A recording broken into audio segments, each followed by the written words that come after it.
नमस्कार मित्रांनो, तुमचे स्वागत आहे श्री स्वामी समर्थ. मित्रांनो, आपला पवित्र महिना श्रावण सुरू झाला आहे. या श्रावण महिन्यात खूप जास्त मान्यता असतात, खूप जास्त विधिविधान असतात, भरपूर पूजा केल्या जातात, भरपूर देवांना प्रसन्न केले जाते, महादेवाला प्रसन्न केले जाते, स्वामी समर्थांना प्रसन्न केले जाते आणि आपल्या कुलदेवीची किंवा अन्य देवीची, लक्ष्मी मातेची, दुर्गा मातेची ओटी सुद्धा भरली जाते.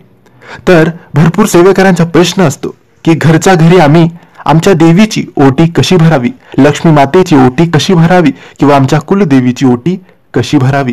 तर मित्रांनो, आजच्या व्हिडिओमध्ये आम्ही तुम्हाला देवीची ओटी भरण्याची योग्य पद्धत कोणती आहे ती सांगणार आहे. तर मित्रांनो, जर तुम्हाला या श्रावण महिन्यात देवीची ओटी भरावयाची असेल तर तुम्ही देवीचा वार, जो की मंगळवार, शुक्रवार आहे, त्या 2 दिवशी तुम्ही देवीची ओटी भरू शकतात. किंवा मग श्रावणाचा पवित्र दिवस सोमवार किंवा गुरुवार, तुम्ही असे दिवस निवडावे. कोणताही एक दिवस, शुभ दिवस निवडावा आणि त्या दिवशी तुम्ही ओटी भरावी. देवीची ओटी भरण्यासाठी एक सुती साडी लागते.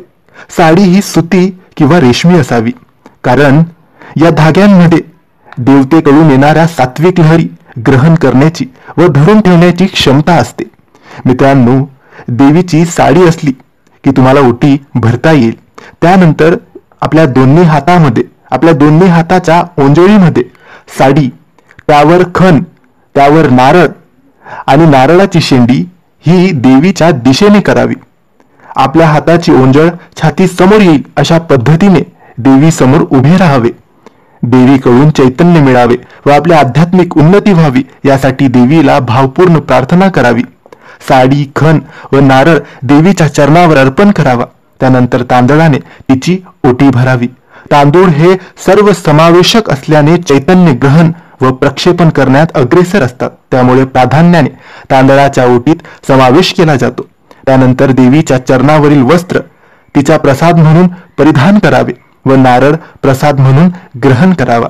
तर मित्रांनो, ही खूप सोपी पद्धत आहे आपल्या घरातल्या देवीची ओटी घरातल्या घरात भरण्याची. त्यासाठी तुम्हाला फक्त एक नवीन सुती रेशमी साडी लागेल आणि एक नारळ लागेल. नारळ आणि साडी तुम्ही हातामध्ये आधी साडी घ्या, त्यावर नारळ ठेवा आणि देवीला प्रार्थना करून, प्रार्थना आपल्या मनात जी इच्छा असेल, जी मागणी असेल ते आपण देवीला बोलायचे आहे आणि देवीच्या चरणाकडे ती साडी ठेवून द्यायची आहे. त्यानंतर 7 किंवा 5 मुठा तांदूळ त्या साडीवर ठेवायचे आहे, म्हणजे ती ओटी भरायची आहे. त्यानंतर पुन्हा देवीला प्रार्थना करायची आहे आणि ती साडी तिथेच ठेवून द्यायची आहे दिवसभर किंवा रात्रभर.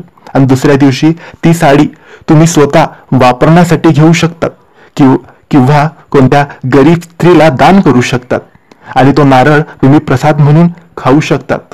तर मित्रांनो, अशा सोप्या रीतीने तुम्ही श्रावण महिन्यात आपल्या देवीची ओटी घरच्या घरी भरू शकतात. तर मित्रांनो, माहिती तुम्हाला आवडली असेल तर लाईक आणि शेअर करा. काही प्रश्न असतील तर कमेंट्सद्वारे विचारा आणि आमच्या चॅनलला सबस्क्राईब करायला विसरू नका. धन्यवाद.